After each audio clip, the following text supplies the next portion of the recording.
ప్రభునందు ప్రియ పరిశుద్ధ దేవుని కుమారులారా, దేవుని కుమార్తెలారా, యేసుక్రీస్తు ప్రత్యక్షింపు నామములో మీ అందరికీ వందనాలు. అలాగే దేవునికి స్తోత్రాలు.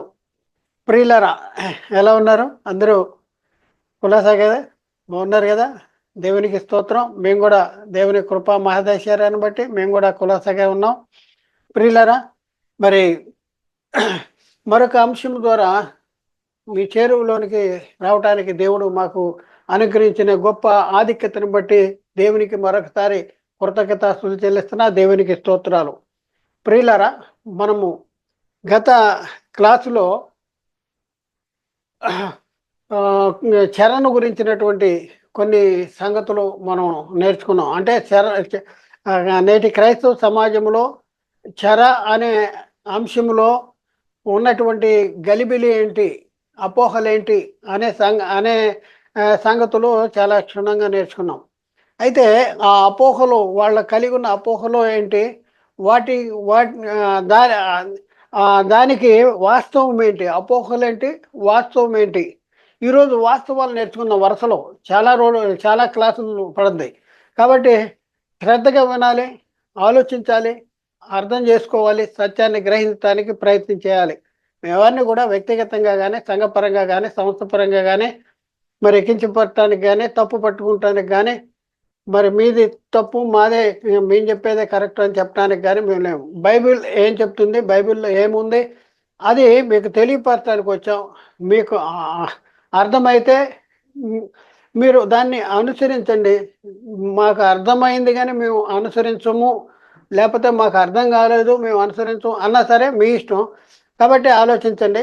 మరి ముఖ్యంగా ప్రియులారా, మరి ఈ సత్య సువార్త ప్రతిధ్వని ద్వారా మరి ప్రకటించబడుతున్నటువంటి అనేక వీడియోలని యూట్యూబ్లో అప్లోడ్ చేయబడుతుంది.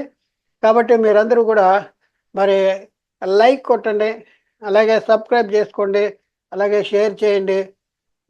ఈ ఈ అంశాలు మీకు నచ్చితే మీ బంధువులకి, మిత్రులకి, సహోదరులకి మరి వారందరికి కూడా తెలియపరచండి. వారందరినీ కూడా మరి సత్యంలోనికి నడిపించడానికి మీ వంతు పని మీరు చేయండి. ఈరోజు ప్రియులారా, ఈరోజు మనం నేర్చుకునేది ఏంటంటే, పరదైసు అనేది చెర కాదు, పరదైసు అనేది చెర కాదు అనే అంశాన్ని గురించి మనం ఈరోజు నేర్చుకుందాం.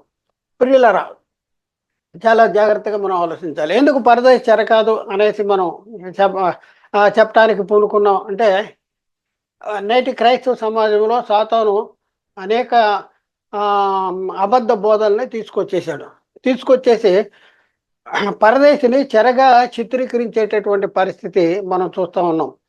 యేసుక్రీస్తు వారి సెలవులో మృతి పొంది పరదేశికి వెళ్ళి, పరదేశంలో ఉన్న పరదేశి చెర అయితే ఆ చెరను అక్కడ ఉన్న వారికి బోధ చేసి ఆ చెరలోంచి విడిపించి ఆ చెరను చెరగా తీసుకుని పోయి పరలోకంలో పెట్టేశాడు అనేసి కొంతమంది చెప్తుంటే, మూడవ ఆకాశంలో పెట్టాడు అనేసి అంటే కొంతమంది చెప్తా ఉన్నటువంటి పరిస్థితి ఉంది.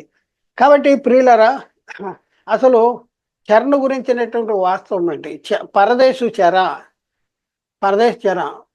పరదేశంలో ఉన్న వాళ్ళు చెరపట్టబడ్డ వాళ్ళ, ఇదంతా కూడా మనం నేర్చుకుందాం. అసలు చెరలో ఎవరు ఉంటారు, పరదేశులు ఎవరు ఉంటారు, పరదేశీ చెర ఎలా వద్ది, పరదేశంలో ఉన్న వాళ్ళకి బోధ అవసరమా, పరదేశంలో ఉన్న వాళ్ళు నీతిమంతులా, అనీతిమంతులా, ఇవన్నీ కూడా చాలా క్షుణ్ణంగా ఈరోజు మనం నేర్చుకున్నాం. ప్రియులారా, చాలా జాగ్రత్తగా ఆలోచించండి. పరదేశం అనేది చెర కాదు, ఇది మనం ముద్రించుకోవాలి. బైబిల్లో రాయబడినటువంటి ఆ వచనంలోని చెర పరదేశికి ఎలాంటి సంబంధము లేదు. ఆ సంగతి ఈరోజు మనం క్షుణ్ణంగా మనం నేర్చుకోవడానికి ప్రయత్నం చేద్దాం. ప్రియులరా, మనం గత కొన్ని క్లాసులుగా మనం కొన్ని సంగతులు మనం నేర్చుకున్నాం. ఏంటి ఆ సంగతులు అంటే, ఇక్కడ 3 లోకాలు ఉన్నాయి. 3 లోకాల్లో పరలోకము, భూమి ఉన్న లోకము, అలాగే పాతాళ లోకము. పరలోకము, భూమి ఉన్న లోకము, పాతాళ లోకము. పరలోకము తండ్రి అయిన దేవుడు, మరి ఇప్పుడు ఉన్న పరిస్థితుల్లో తండ్రి అయిన దేవుడు యేసుక్రీస్తు వారు అక్కడ ఉన్నారు. పరిశుద్ధాత్ముడు ఇప్పుడు భూమి ఉన్న లోకంలో ఉన్నాడు. భూమి ఒక లోకంలో ఉంది, భూమి ఉన్న లోకం అంటారు. ఆ తర్వాత మరొకటి ఏంటంటే, పాతాళలోకం. ఈ పాతాళలోకము మహాగాధం చేత 2 భాగాలుగా విభజించబడి ఉంది. ఒక భాగము పరదేశం అంటారు, మరొక భాగము వేదనకరమైన స్థలము అంటారు. అయితే గమనించవలసిన విషయం ఏంటంటే, ఈ పరదేశంలోకి ఎవరు వెళ్తారు? పరదేశంలోకి వెళ్ళిన వాళ్ళకి బోధ అవసరమా? పరదేశంలో ఉన్నవాళ్ళు వేదన పడతా ఉంటారా? చెర అంటే అంతే కదా! వేదన పడతా ఉంటారా? అసలు ఏంటి? సంగతి ఏంటి? అనేసి మనం చూస్తే పరదేశం అనేది చెర కాదు అనేసి మనం ఘంటాపథంగా వాక్యాన్ని బట్టి మనం చెప్పగలం. ఇంకా మనం ప్రియులారా, ఏ అంశాన్ని బట్టి అంటే ఏ వచనాన్ని బట్టి వీళ్ళు పరదేశం చెర అని అంటున్నారంటే, ఎఫ్‌సీ పత్రిక 4వ అధ్యాయంలో 8, 9, 10 వచనాలు అక్కడ మనం చదువుకుంటే, అందుచేత ఆయన ఆరోహణమైనప్పుడు చెరను చెరగా పట్టుకొని పోయి మనుషులకు ఈవులు అనుగ్రహించనని చెప్పబడి ఉన్నది అంటాడు. అంటే యేసుక్రీస్తు వారు సిలువలో మృతి పొందిన తర్వాత ఆయన ఆరోహణమైనప్పుడు చెరను చెరగా పట్టుకొని పోయాడంట. చెరను చెరగా పట్టుకొని పోయాడు. చెరను చెరగా పట్టుకొని పోయి మనుషులకు ఈవులు అనుగ్రహించాడు. మనుషులకు ఇది అర్థం చేసుకోవాలి. మనుషులకు ఈవులు అనుగ్రహించాడు. చెరను చెరగా పట్టుకొని పోయి. ఇంకా మనం పరిశీలన చేస్తే ఇక్కడ ఆరోహణమైనప్పుడు అంటే పైకి వెళ్ళినప్పుడు అనేసి దీని అర్థం. అసలు పైకి వెళ్ళినప్పుడా? లేకపోతే మొదట కిందకి వెళ్ళాడా? శిలువ మీద నుంచి మొదట కిందకి వెళ్ళాడా? ఆరోహణమైనప్పుడు అంటే పైకి వెళ్ళాలి. కానీ ఇక్కడ మనం చూస్తే కిందకి వెళ్ళాడు. కిందకి వెళ్ళాడు. పరదేశం ఎక్కడ ఉన్నాయి అంటే భూమి యొక్క క్రింది భాగాల్లో ఉంది అనేసి మనం చూస్తున్నాం. భూమి మధ్యలో కాదు. Inner not inner point of the earth, lower point of the earth, కింద భూమి యొక్క క్రింది భాగాల్లో ఉంది. ఇది మనం గుర్తుంచుకోవాల్సినటువంటి అవసరం ఉంది. అయితే ఇక్కడ మరొక కంటిన్యూగా మనం చూద్దాం. ఆ ఆరోహణం ఆయననగా ఆయన భూమి యొక్క క్రింది భాగములకు దిగనని అర్థం ఇచ్చుతున్నది. ఆరోహణం ఆయననగా అంటే వాస్తవానికి పైకి వెళ్ళటమే కానీ మొదట ఎక్కడికి వెళ్ళాడు అని చెప్తా ఉన్నాడు. ప్రాచీన ప్రతుల్లో ఏమంటే మొదట అని కూర్చబడింది. మొదట ఎక్కడికి వెళ్ళాడు? భూమి యొక్క కింది భాగాలకి వెళ్ళాడు. సిలువలో ఉన్న దొంగతో యేసుక్రీస్తు అన్నాడు, నేడు నీవు నాతో కూడా నిశ్చయముగా పరదేశంలో ఉందువు అని చెప్పాడు. పరదేశంలో ఉందువు అని చెప్పిన యేసుక్రీస్తు ఎక్కడికి వెళ్ళాడు? పైకి ఎక్కిపోయాడా? కిందకి దిగాడా? అంటే కిందకి దిగాడు. భూమి యొక్క క్రింది భాగాలకు దిగాడు. అందుకని మనం చూస్తే రోమపత్రికలో రోమపత్రిక 10వ అధ్యాయంలో అక్కడ చూస్తే ఎవడు పరలోకానికి ఎక్కిపోవును అనగా క్రీస్తును క్రిందికి తెచ్చుటకు, ఎవడు అగాధములోనికి దిగిపోవును అనగా క్రీస్తును మృతుల్లోండి పైకి తెచ్చుటకు. సెలవులో మృతి పొందిన యేసుక్రీస్తు కిందకి వెళ్ళాడు. అందుకనే ఎవడు అగాధమునకు దిగిపోవును అనగా క్రీస్తును పైకి తెచ్చుటకు అంటాడు. అంటే భూమి మీద నుంచున్న మనకి పైకి వెళ్తే పరలోకమునే, ఈ భూమి ఉన్న లోకము కిందకి వెళ్తే మరి పాతాళ లోకమని, ఈ పాతాళ లోకంలో పరదేశం ఉందని, ఆ పాతాళ లోకాన్ని అగాధము, ఈ ఆ వచనాన్ని బట్టి అగాధమని మనం గ్రహించాలి. యేసుక్రీస్తు అక్కడికే వెళ్ళాడు. యేసుక్రీస్తు ఎక్కడికి వెళ్ళాడు? ఇక్కడ మనం చూస్తే భూమి మీద సిలువ వేయబడినటువంటి యేసుక్రీస్తు వారు, భూమి మీద సిలువ వేయబడినటువంటి యేసుక్రీస్తు వారు అగాధానికి దిగిపోయాడు. అగాధానికి మరొక పేరు ఏంటంటే పాతాళ లోకము. ఈ పాతాళ లోకాన్ని దిగిపోయాడు. పాతాళ లోకంలో ఎక్కడికి వెళ్ళాడు? యేసుక్రీస్తు భూమి మీద నీతిమంతుడిగా జీవించాడు కదా. నీతిమంతుడిగా జీవించిన యేసుక్రీస్తు ఎక్కడికి వెళ్తాడు అంటే పరదేశకి వెళ్తాడు. అందుకనే సిలువలో ఉన్న దొంగతో నేడు నీవు నాతో కూడా నిశ్చయముగా పరదేశంలో ఉందువు అని చెప్పాడు. కాబట్టి ప్రియులరా, ఒకసారి ఆలోచింది. ఇక్కడ మనం పరిశీలన చేస్తే ఆరోహణం ఆయనగా ఆయన భూమి యొక్క క్రింది భాగములకు దిగననే అర్థం ఇచ్చుచున్నది అనేసి ఇక్కడ రాయబడింది. ఆ తర్వాత ఏం జరిగిందంట? భూమి యొక్క కింది భాగాలకు దిగిన తర్వాత దిగిన వాడు తానే సమస్తమును నింపునట్లు ఆకాశ మండలములన్నింటికంటేనూ మరి పైగా ఆరోహణమైన వాడునై ఉన్నాడు. ఆకాశ మండలాలు చూడండి, దిగాడు. ఇక్కడ దిగాడు, భూమి యొక్క కింది భాగాలకు దిగాడు. దిగిన వాడు ఎక్కడికి వెళ్ళాడంటే ఆకాశ మండలం. ఇక్కడ దిగాడు. దిగినవాడు తానే సమస్తమును నింపునట్లు ఆకాశ మండలం, ఇదొక ఆకాశ మండలం, ఇదొక ఆకాశ మండలం, ఆకాశ మండలములన్నింటికంటేనూ మరి పైగా ఆరోహణమైన వాడునై ఉన్నాడు అని ఉంది. కాబట్టి ప్రియులరా, మరి ఈ వచనంలో మనం చూస్తే యేసుక్రీస్తు ఆరోహణమైనప్పుడు ఏం చేశాడు అంటే చెరను చెరగా పట్టుకుపోయాడు. ఆరోహణం ఆయన అనగా ఆయన మొదట భూమి యొక్క కింది భాగాలకి దిగినని అర్థం ఇచ్చుతున్నది. ఆ భూమి యొక్క కింది భాగాలకి దిగిన ఆయనే ఆకాశ మండలములన్నింటికంటేనూ మరి పైగా ఆరోహణమైన వాడునై ఉన్నాడు అనేసి ఉంది. కాబట్టి ప్రియులరా చాలా జాగ్రత్తగా ఆలోచించండి. ఈ వచనంలో చెర అనేది చెరను చెరగా కొనిపోయాడు అంటే యేసుక్రీస్తు చెరగా కొనిపోయిన చెర ఏది?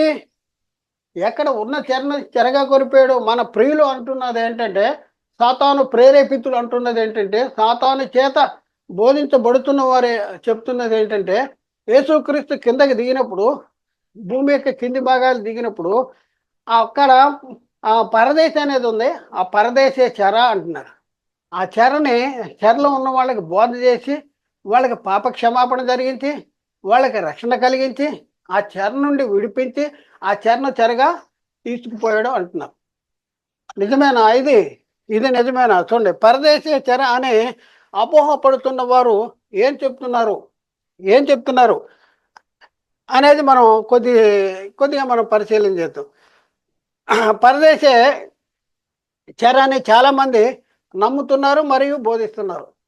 మనం చూస్తూ ఉంటుంటే యూట్యూబ్లో కానీ లేకపోతే కొన్ని పత్రికలు మాసపత్రికల్లో కానీ ఇవన్నీ కూడా మనం లేకపోతే వాళ్ళు బోధిస్తున్న బోధలు మనం చూస్తూ ఉంటుంటే వాళ్ళు ఏం బోధిస్తున్నారంటే పరదేశే ఆ చెర అని చాలామంది నమ్ముతున్నారు మరియు బోధిస్తున్నారు.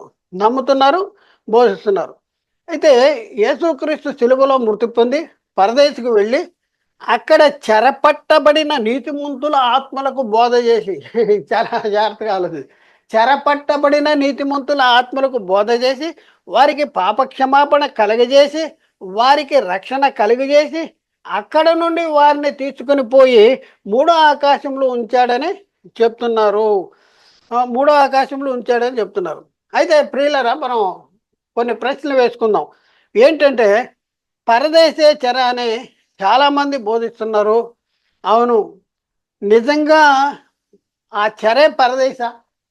నిజంగానేనా చెరే పరదేశ లేకపోతే పరదేశే చెర? ఒకసారి ఆలోచింది. యేసుక్రీస్తు వారు పరదేశును చెరగా పట్టుకుపోయాడా? అయితే మరొక ప్రశ్న, ప్రభు అయిన యేసుక్రీస్తు చెరను చెరగా కొనిపోయి మనుషులకు అనుగ్రహించిన ఈవులు అనుగ్రహించిన అనే లేఖనంలో లోని చెరేది. ఇక్కడ మనం ప్రభు అయిన యేసుక్రీస్తు చెరగా కొనిపోయి మనుషులకు ఈవులు అనుగ్రహించబడను అనేసి వచనం ఉంది కదా. ఆ వచనంలో చెర అంటే ఏంటి? అది మనం గుడ్డిగా మనం ఎవరో చెప్తుంటే మనం నమ్మేస్తాం కాదు. మనం కూడా బైబిల్ని పరిశోధించాలి. ఈ లోక సంబంధంగా అనేక సంగతుల గురించి మనం పరిశీలిస్తూ ఉంటాం. మనకి తెలియకపోతే ఇంకా అనేక మందిని అడిగి తెలుసుకుంటూ ఉంటాం. కానీ మనల్ని మనమై ఉన్న ఆత్మను నరకం నుండి తప్పించి నిత్య జీవానికి పరలోకానికి తీసుకువెళ్ళే ఏకైక మార్గము అపోస్తులు ప్రవక్తలు వేసిన పునాది, పరిశుద్ధులకు ఒక్కసారి అప్పగించబడిన బోధ, అదే సువార్త.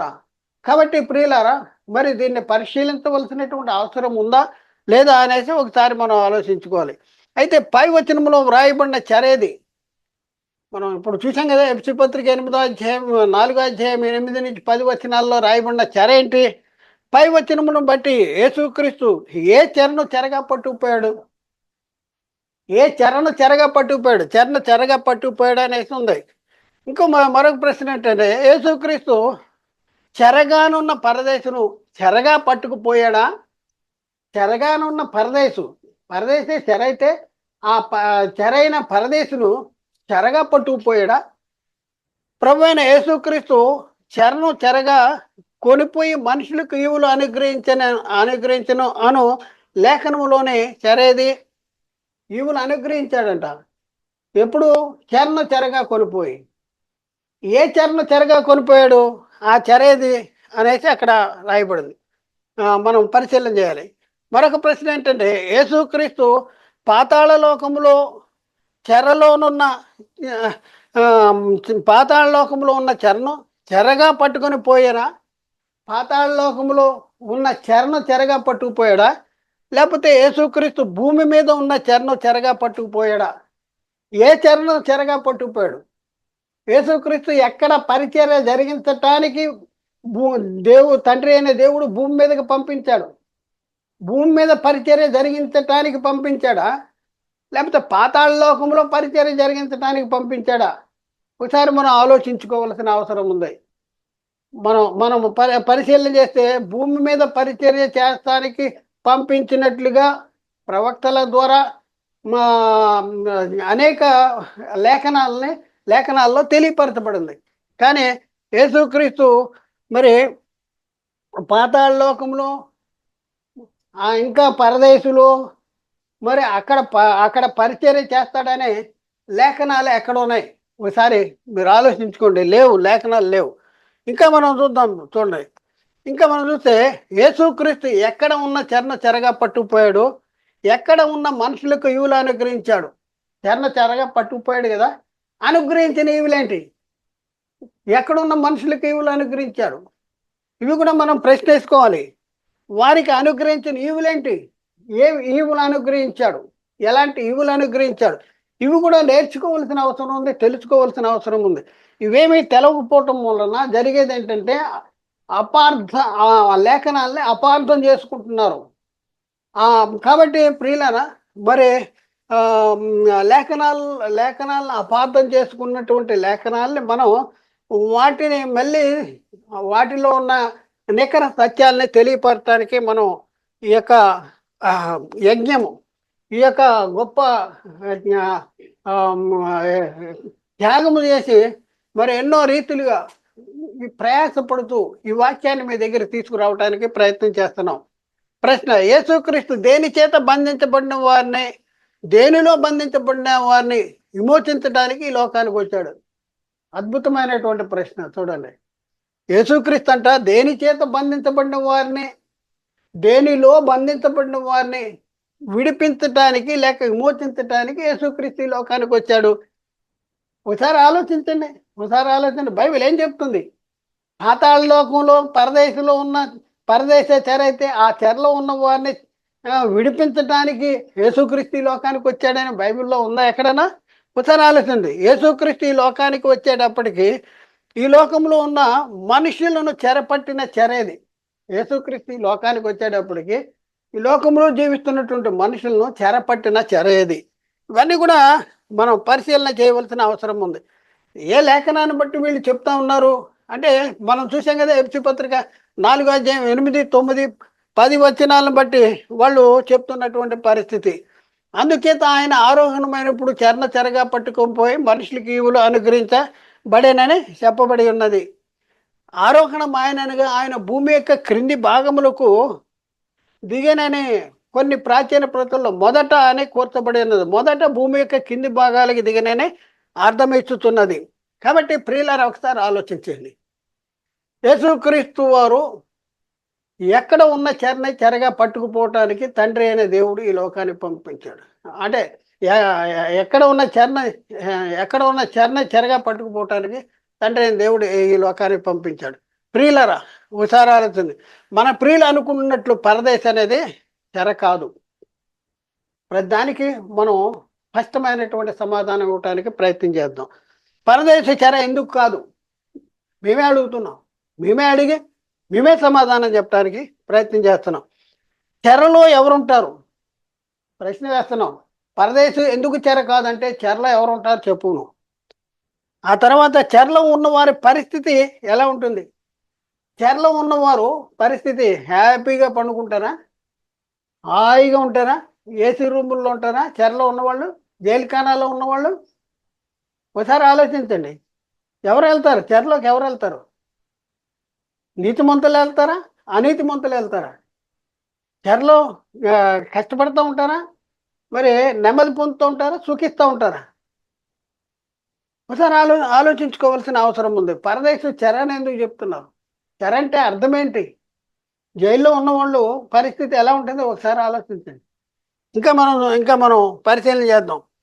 చెరలో ఉన్నవారు నెమ్మది పొందుతూ ఉంటారా? వేదన పొందుతూ ఉంటారా?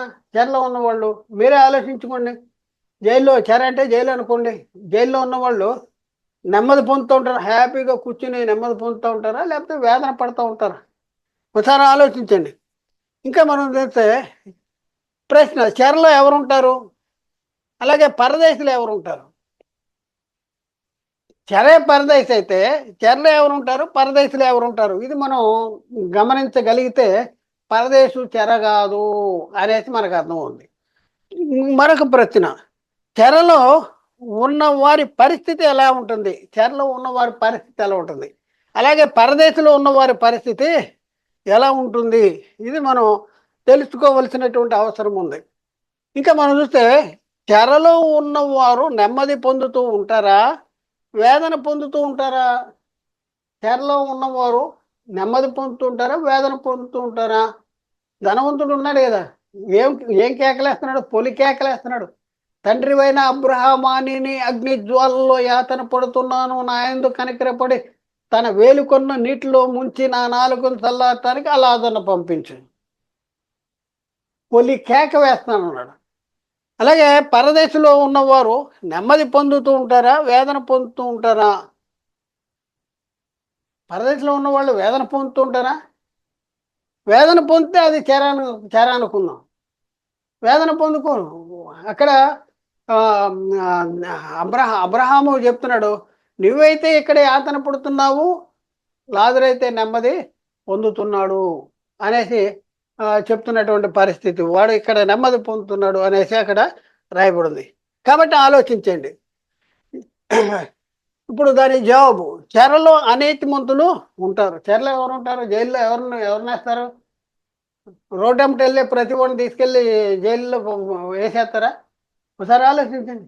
నేరస్తుడిని జైల్లో వేస్తారు, నేరం చేసిన వాడిని జైల్లో వేస్తారు. చెరలో కూడా ఎవరిని వేస్తారంటే అనీతిమంతుల్ని వేస్తారు, నేరం చేసిన వాళ్ళని.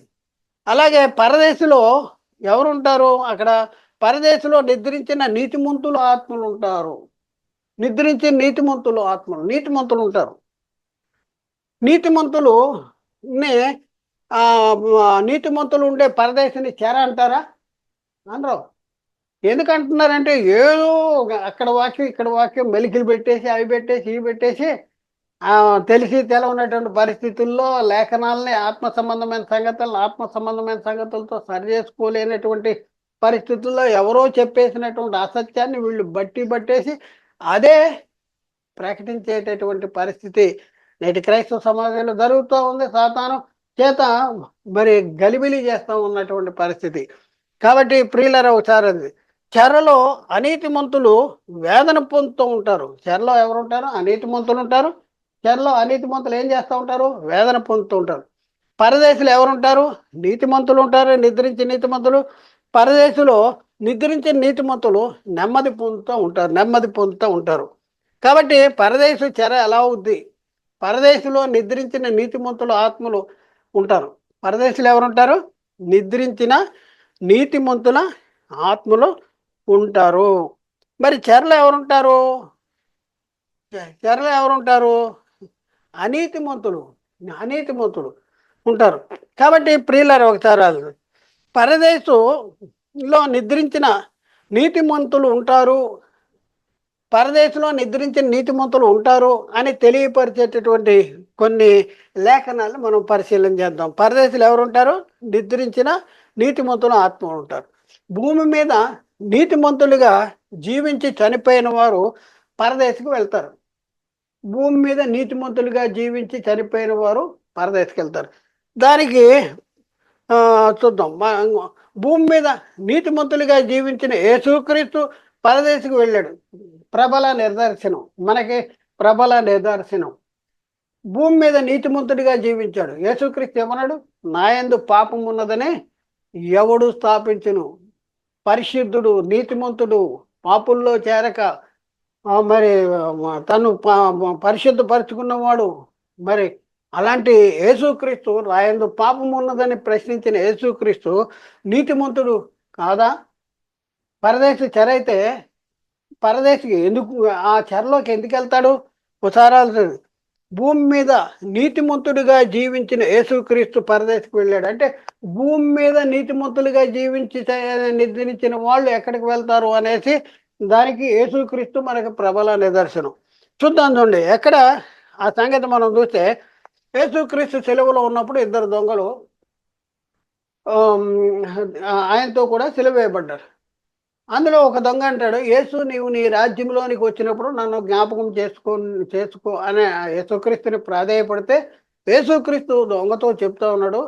ఏం చెప్తున్నాడంటే లోకాసు వార్త 23:43లో అందుకు ఆయన వానితో నేడు నీవు నాతో కూడా పరదేశంలో ఉందని నిశ్చయంగా చెప్తున్నాను. ప్రియులారా, యేసుక్రీస్తు వారు సిలువ మీద నుంచి ఎక్కిపోయాడా దిగిపోయాడా? పరలోకం ఎక్కిపోయాడా, పైకి ఎక్కిపోయాడా, లేకపోతే కిందకి దిగిపోయాడా? కిందకి దిగిపోయాడు. పరదేశంలో ఉంది అని నిశ్చయంగా చెప్తున్నాను. అంటే యేసుక్రీస్తు వారు తెలుగులో మృతి పొంది సెలవులో మృతి పొందిన దొంగను కూడా తీసుకుని పోయి పరదేశంలో ఉంచాడు. అంటే యేసుక్రీస్తు వారు సెలవులో మృతి పొందిన దినాన్న పైకి ఎక్కిపోలేదు, కానీ కిందకి దిగిపోయాడు. భూమి యొక్క కింది భాగాలకి దిగిపోయాడు. దిగిపోయి ఎక్కడికి వెళ్ళాడంటే పరదేశికి వెళ్తాడు. పరదేశంలో ఉందువు అనేసి చెప్తున్నాడంటే యేసుక్రీస్తు వారు కూడా అదే దినాన్న పరదేశికి వెళ్ళినట్టు మనకి స్పష్టంగా అర్థమవుతుంది. ఇంకా మనం పరదేశుల గురించి కొన్ని సంగతులు మనం చూస్తే బైబిల్లో రాయబడినటువంటి కొన్ని సంగతులు, పరదేశంలో ఉన్న వారి యొక్క స్థితిగతులు ఎలా ఉంటాయి అనేసి మనం చూస్తే, పరదేశం అనేది ఏంటంటే నిద్రించిన నీతిమంతుల ఆత్మలో నెమ్మది పొందే స్థలము. రెండోది ఏంటంటే పరదేశం అనేది నిద్రించిన నీతిమంతులు విశ్రమించే స్థలము. మూడోది ఏంటంటే పరదేశం అనేది నిద్రించిన నీతిమంతుల ఆత్మలు దాచబడి ఉండే స్థలము. అంటే ఇక్కడ ముందు నెమ్మది పొందే స్థలము, విశ్రమించే స్థలము, దాచబడి ఉండేటటువంటి స్థలము పరదేశం. ఇంకా చూద్దాం. అయితే నిద్రించే నీతిమంతుల ఆత్మలు నెమ్మది పొందే స్థలము అనే దాని గురించి మనం చూద్దాం. ఇక్కడ మనం చూస్తే పరదేశికి వెళ్ళిన లాజరు నెమ్మది పొందుతున్నాడు అనేసి తెలియపరిచి లేఖన భాగం. లాజరు ధనవంతుడు అనే యథార్థ గాథను గురించి యేసుక్రీస్తు వారు ఆయన జీవించిన కాలంలో చెప్పినటువంటి పరిస్థితి. ధనవంతుడు ఉన్నాడు, అలాగే లాజరు కూడా ఉన్నాడు. ధనవంతుడు చనిపోయి పాతి పెట్టబడినప్పుడు అతడు పాతాళంలో బాధపడుతున్నాడు. ఆ దరిద్రుడు కూడా చనిపోయి మరి దేవదూతల ద్వారా అబ్రహాం రొమ్మును ఆనుకుంటానికి కొనుపోబడ్డాడు. అబ్రహాం రొమ్మును ఆనుకుంటానికి పాతాళలోకానికి వెళ్ళిన ధనవంతుడి యొక్క పరిస్థితి ఏంటంటే పొలికేకేస్తున్నాడు, తండ్రివైన అబ్రహమా నేను అగ్నిజ్వాలలో యాతన పడుతున్నాను, నా యందు కనికరపడి తన వేలుకొన్ను నీటిలో ముంచి నా ఎద్దకి లాజర్ని పంపించు అంటాడు. అయితే లాజరు లేక అబ్రహాము ఉన్న స్థలం యొక్క స్థితిగతి ఎలా ఉందంటే నెమ్మది పొందే స్థలము, నెమ్మది పొందేటటువంటి పరిస్థితి. కాబట్టి ప్రియులారు ఇక్కడ మనం చూద్దాం, ఈ నెమ్మది పొందు స్థలాన్నే నీతిమంతుడైన అబ్రహాము ఉన్నాడు. అబ్రహాం ఎక్కడికి వెళ్ళాడు? నెమ్మది పొందే స్థలానికి వెళ్ళాడు. అక్కడ చూద్దాం. లోకాసు వార్త 16:22 ఆ దరిద్రుడు చనిపోయి దేవదూతల ద్వారా అబ్రహాము రొమ్మును ఆనుకుంటకు కొనుపోబడెను. ఆ తర్వాత 16 లోకాసు వార్త 25 అందుకు అబ్రహాము కుమారుడా, ధనవంతుడితో చెప్తున్నాడు, నా నాలుగు చల్లారటానికి లాజరును పంపించి వేలుకొని నీటిలో ముంచంటే అక్కడ అంటాడు, కుమారుడా నీవు జీవించిన కాలం అంతా నీకు ఇష్టమైనట్టు సుఖమును అనుభవించితివి, అలాగే లాజరు కష్టమును అనుభవించను అని జ్ఞాపకం చేసుకో అని చెప్పి, ఇప్పుడైతే వాడు ఇక్కడ నెమ్మది పొందుతున్నాడు, నీవు యాతన పడుతున్నావు. అంటే మనం పరిశీలన చేస్తే పాతాళ లోకంలో మనం ముందే చెప్పాం కదా, మహా అగాధం చేత 2 భాగాలుగా విభజింపబడింది. ఒక భాగము నెమ్మది పొందే స్థలము, రెండవ భాగము వేదనకరమైన స్థలము. మరి నిద్రించే నీతిమంతులు పరదేశికి వెళ్తారో, నిద్రించిన అనీతిమంతులు ఎవరైతే ఉన్నారో ఆ వేదనకరమైన స్థలానికి వెళ్ళేటటువంటి పరిస్థితి మనం చూస్తూ ఉన్నాం. అలాగే ఇక్కడ మనం చూస్తే లాజరు ధనవంతుడు. ఈ లాజరు భూమి మీద జీవించిన కాలంలో సుఖాన్ని అనుభవించాడంట. అయితే ధనవంతుడు భూమి మీద జీవించిన కాలంలో సుఖాన్ని అనుభవించాడంట. అలాగే లాజరు జీవించిన కాలంలో కష్టాన్ని అనుభవించాడు. కానీ ఇప్పుడు ఇక్కడ ఎలాంటి పరిస్థితి ఉంది చనిపోయిన తర్వాత అంటే, ఇప్పుడైతే వాడు ఇక్కడ నెమ్మది పొందుతున్నాడో, నీవు యాతన పడుతున్నావు అనేసి అక్కడ చెప్తున్నాడు. కాబట్టి పరదేశం అనేది నిద్రించిన నీతిమంతులు ఆత్మలో నెమ్మది పొందే స్థలమే కానీ అది చెర కాదు. నెమ్మది పొందే స్థలాన్ని చెర అనరు. జైలుఖానాలో చెర, ఎవరన్నా జైలుకి వెళ్ళి వచ్చిన తర్వాత నెమ్మది పొందడానికి వెళ్ళి వచ్చావా, నెమ్మది పొందావా, అక్కడ చాలా సుఖం అనిపించావా అనేసి అడిగితే అడుగుతారా? ఒకసారి ఆలోచించండి. జైల్లో ఉన్న వాళ్ళు చాలా సుఖాలు అనిపిస్తానికి వెళ్తారా?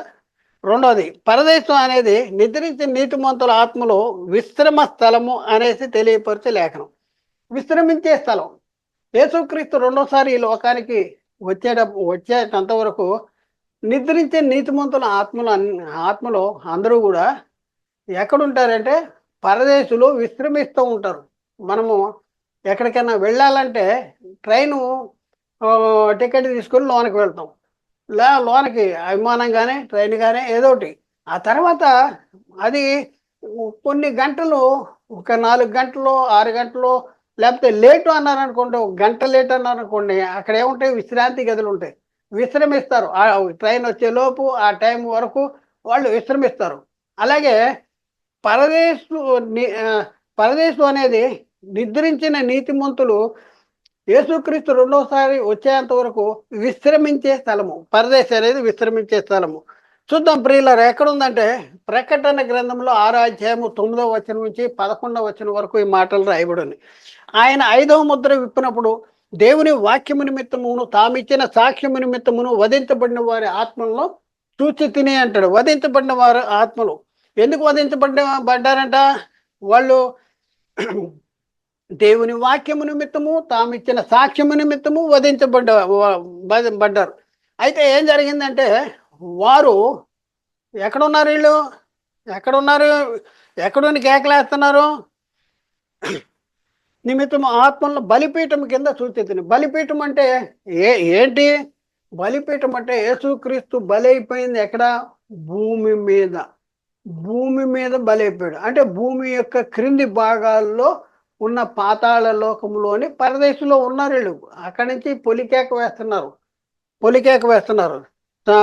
వాళ్ళు ఏం అడుగుతున్నారో చూద్దాం. వారు అంటున్నారు, నాథా సత్యస్వరూపి పరిశుద్ధుడా, ఎందాక తీర్పు తీర్చకయు మా రక్తము నిమిత్తము భూనివాసులకు ప్రతిదండన చేయకయు ఉందువని బిగ్గరగా కేకలు వేశారు. ప్రతిదండన చేయి. ఎవరికి చేయాలి? భూనివాసులకు ప్రతిదండన చేయి. మేము ఎప్పటి నుంచి ఇక్కడ ఉన్నాం? హేబేలు మొదలుకొని నీతిమంతుడైన హేబేలు మొదలుకొని నిద్రించిన నీతిమంతులు అందరూ కూడా పరదేశికి వెళ్ళారు. వాళ్ళు పొలికేకేస్తున్నారు, ఎందాక మాకు తీర్పు తీర్చకయు భూనివాసులకు ప్రతిదండన చేయకయు ఉండువని బిగ్గరగా కేక వేస్తున్నారు. వీళ్ళెవరు? నీతిమంతులు. ఎందుకు నీతిమంతులు అంటే, వాళ్ళకి ఏమి ఇవ్వబడిందంట? తెల్లని వస్త్రము ప్రతి వానికి కూడా ఇయ్యబడి ఉండేను. మరియు అక్కడ తెల్లని వస్త్రం ఉందంట. అంటే పరిశుద్ధులు వాళ్ళు, నీతిమంతులు వాళ్ళు. భూమి మీద జీవించిన కాలంలో పరిశుద్ధులుగా జీవించి నీతిమంతులుగా జీవించటం చేత పరదేశికి వెళ్ళేటువంటి వారు. మరి ఇక్కడ ఇంకా మనం చూస్తే, మరి అక్కడ వాళ్ళకు వచ్చిన సమాధానం ఏంటంటే, మరియు వారి వలననే చంపబడబో వారి యొక్కయు సహోదరుల యొక్కయు లెక్క పూర్తి అయ్యే వరకు ఇంకా కొంచెం కాలము విశ్రమించవలనని వారితో చెప్పబడింది. కొంచెం కాలం విశ్రమించండి, లెక్క పూర్తి అవ్వాలి. ఇంకా లెక్క పూర్తి కాలేదు. కాబట్టి ఆ లెక్క పూర్తి అయ్యేంత వరకు 1, 2, 3 ఇంకా కొంతమంది వీరితో కలిసేంత వరకు కూడా మరి కొంచెం కాలం విశ్రమించాలంటాడు. 3వ పాయింట్ ఏంటంటే, పరదేశం అనేది నిద్రించిన నీతిమంతుల ఆత్మలు దాచబడి ఉండే స్థలం. అప్పటి వరకు వాళ్ళకి ఎలాంటి ఆపదలు, లేకపోతే ఎలాంటి కష్టాలు, ఎలాంటి విపత్తులు కూడా రావు. పరదేశికి వెళ్ళిన వాళ్ళకి చాలా నెమ్మది పొందుతూ ఉంటారు. అది దాచబడి ఉండే స్థలం. ఆత్మల్లో దాచబడి, యేసుక్రీస్తు రెండోసారి వచ్చేంత వరకు కూడా వాళ్ళు దాచబడి ఉండే స్థలంలో చాలా భద్రంగా ఉంటారు. అందుకనే దాచబడి ఉండే స్థలము అనేసి అక్కడ రాయబడింది. దాన్ని మనం చూస్తే ఎక్కడ ఆ మాటలు ఎక్కడున్నాయి అనేసి మనం చూస్తే యోబు గారు చెప్తా ఉన్నారు. ఏంటి 14 అధ్యాయము 12, 13 వచనాల్లో మనం చూస్తే, ఆకాశము గతించిపోవు వరకు వారు మేలుకొనరు, ఎవడును వారిని నిద్ర లేపజాలరు. చూడండి, ఆకాశాలు గతించిపోయేంత వరకు ఎవరును వారు మేలుకొనరు. యేసుక్రీస్తు వచ్చిన దినాన్ని ఏముంది? ఆకాశములు మహావేగం వేగంతో లయమైపోవును, భూమి దాని మీద కృత్యాలు కాలిపోవును అంటాడు. అంటే ఎప్పటి వరకు వాళ్ళని ఎవరు లేపజాలరు? అంటే యేసుక్రీస్తు రెండవసారి వచ్చా, అంటే యేసుక్రీస్తు రెండవసారి వచ్చేంత వరకు కూడా వాళ్ళు అక్కడ దా వాళ్ళు ఏం చేస్తారంటే దాచబడి ఉండేటటువంటి పరిస్థితి. ఎవరును వారిని నిద్ర లేపజాలరు. నీవు నన్ను పాతాళంలో దాచినేళ్ళ ఎంత మేలు. పాతాళంలో దాచినేళ్ళ దాచబడి ఉండే స్థలం ఇది. పరదేశం అనేది, పాతాళలోకంలో ఉన్న పరదేశం అనేది దాచబడి ఉండేటటువంటి స్థలము. కాబట్టి ఎంత మేలు. నీ కోపము చల్లారి వరకు నన్ను చాటున ఉంచినేళ్ళ ఎంత మేలు. ఎంతో మేలు. నాకు ఇంతకాలమని నీవు నియమించిన తర్వాత నన్ను జ్ఞాపకము చేసుకున్న వల్లనే నేనెంతో కోరుకొనుతున్నాను. కాబట్టి ప్రియులరా, ఒకసారి ఆలోచించండి. పరదేశం అనేది నెమ్మది పొందే స్థలము. పరదేశం అనేది దాచిపడి ఉండే స్థలము. కాబట్టి పరదేశం అనేది చెర కాదు. కాబట్టి పరదేశిని చెర అని చెప్పడం అనేది చాలా జ్ఞానవంతులు చెప్తున్నారా, అజ్ఞానవంతులు చెప్తున్నారా, మీరే తెలుసుకోవాలి. ఒకసారి ఆలోచించండి. ఇంకా మనం చూస్తే చెర అంటే నరకము, యాతన పడే స్థలము. చెర అంటే నరకము అనేది యాతన పడే స్థలము, యాతనకరమైన స్థలము, వేదనకరమైన స్థలము, యాతన పడే స్థలము.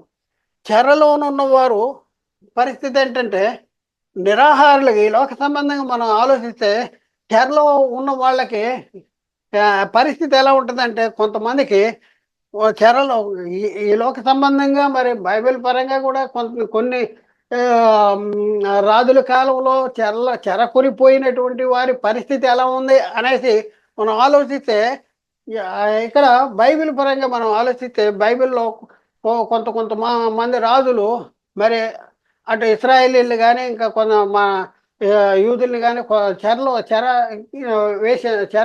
చెరకొనిపోతారు. అలాంటి వారి పరిస్థితి ఏంటంటే, చెరలోనున్న వారు నిరాహారులుగానున్నారు. సామాన్యులు దప్పిక చేత జ్వరపీడితులవుదురు అంటారు. సామాన్యులు దప్పిక చేత జ్వరపీడితులవుదురు. యెషయా గ్రంథంలో 5వ అధ్యాయము 13వ వచనంలో, కావున నా ప్రజలు జ్ఞానము లేకయ్యే చెరపట్టబడిపోవుచున్నారు. జ్ఞానము లేక చెరపట్టబడు వారిలో గనులైన వారు నిరాహారులుగా ఉన్నారు. సామాన్యులు దప్పిచేత జ్వరపీడితులవుతారు. చూడండి, చెరలో ఉన్నవారు, నా ప్రజలు జ్ఞానము లేక చెరపట్టబడుతున్నారంట. వారిలో గనులైన వారు నిరాహారులుగా ఉన్నారంట, ఆహారం లేకున్నారంట, దప్పిక చేత జ్వరపీడితులుగా ఉన్నారంట. ఒకసారి ఆలోచించండి. చెరలోనున్న వారు నిట్టూర్చుతూ ఉండుదురు. చావునకు విధించబడిన వారు చాలామంది చెరలో ఉన్నటువంటి పరిస్థితుల్లో, చావునకు విధించబడిన వారి పరిస్థితుల్లో వాళ్ళు జీవించేటటువంటి పరిస్థితి ఉంటుంది. ఎక్కడుంది ఆ మాట? కీర్తన గ్రంథంలో 97వ కీర్తన 11వ వచనంలో ఉంది. చెరలోనున్న వారి నిట్టూర్పు నా సన్నిధికి రానిమ్ము, నీ బాహు బలాతిశయమును చూపుము, చావునకు విధించబడిన వారిని కాపాడుము అంటాడు. చూడండి, చెరలో ఉన్నవారు నిట్టూర్పు. ఇశ్రాయేలీలు ఐగుప్తు బానిసత్వంలో చెరలో ఉన్నటువంటి వారిని పరిస్థితి ఎలాంటి పరిస్థితుల్లో ఉన్నారు ఒకసారి ఆలోచించి. చెర అంటే ఏంటి? చెర అంటే నెమ్మది పొందే స్థలమా?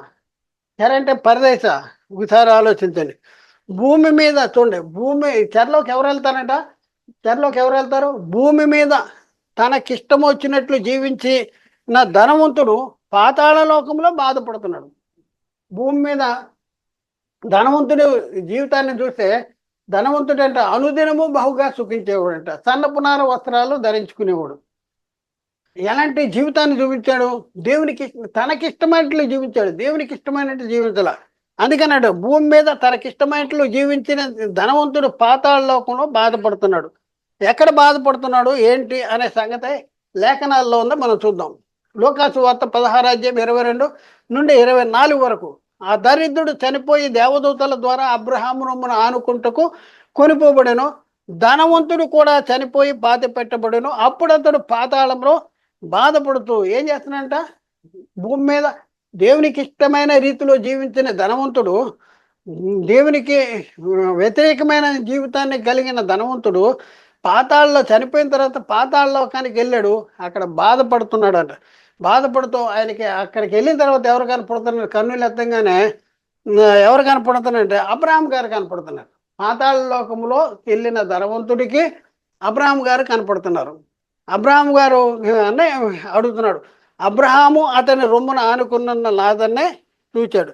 అంటే ధనవంతుడు ఏం చేస్తున్నాడు, బాధపడుతున్నాడు. ఇంకా మనం చూస్తే ధనవంతుడు అగ్ని జ్వాలలో యాతన పడుతున్నానని కేకలు వేశాడు. ఎక్కడ వేశాడు అగ్ని జ్వాలలో? మనం చూస్తే లోకాసు వార్త 16:24-25 వచనాలు.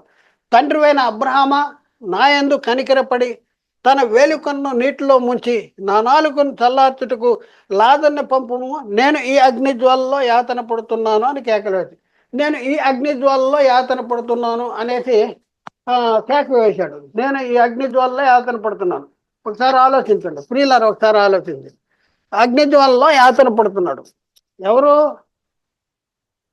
ధనవంతుడు అగ్ని జ్వాలలో యాతన పడుతున్నాడు అనేసి ఇక్కడ రాయబడింది. అగ్ని జ్వాలలో యాతన పడు కనికరపడి తన వేలుకొన్న నీటిలో ముంచి నా నాలుకను చల్లార్చడానికి లాజరును పంపుము, నేను ఈ అగ్ని జ్వాలలో యాతన పడుతున్నాను అనేసి ధనవంతుడు కేకలు వేస్తున్నాడు. అంటే అబ్రహాము ధనవంతుడితో అంటున్నాడు. ఏమంటున్నాడు ఒకసారి ఆలోచించండి. అబ్రహాము గారు ధనవంతుడితో అంటున్నాడు.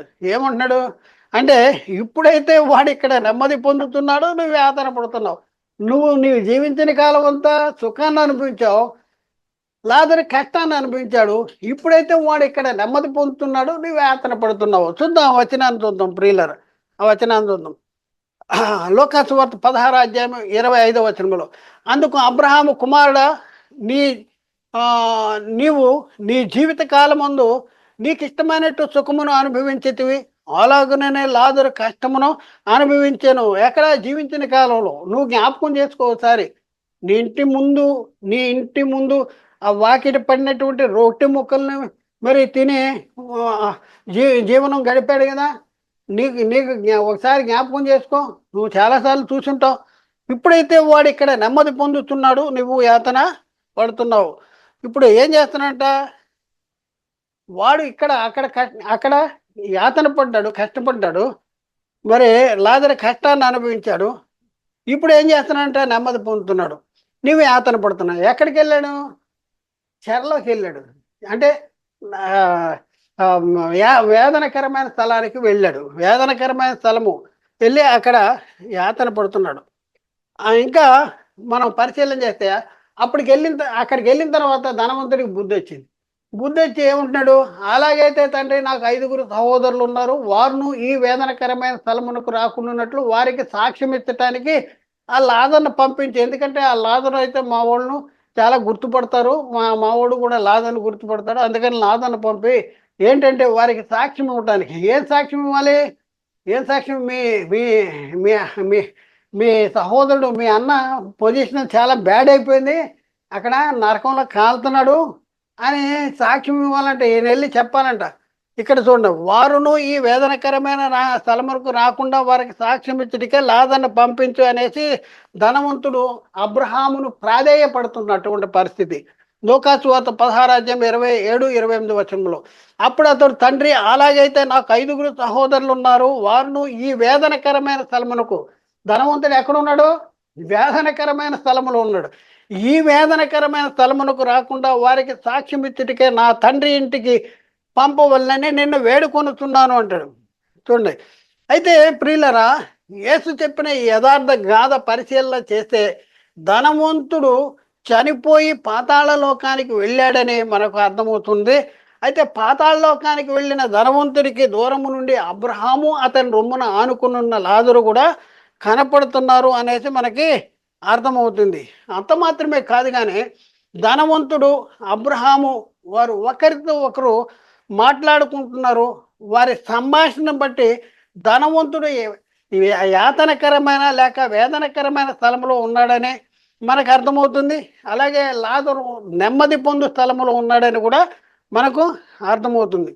అయితే వేదన పొందు స్థలము పాతాళ లోకంలోనే ఉన్నదా?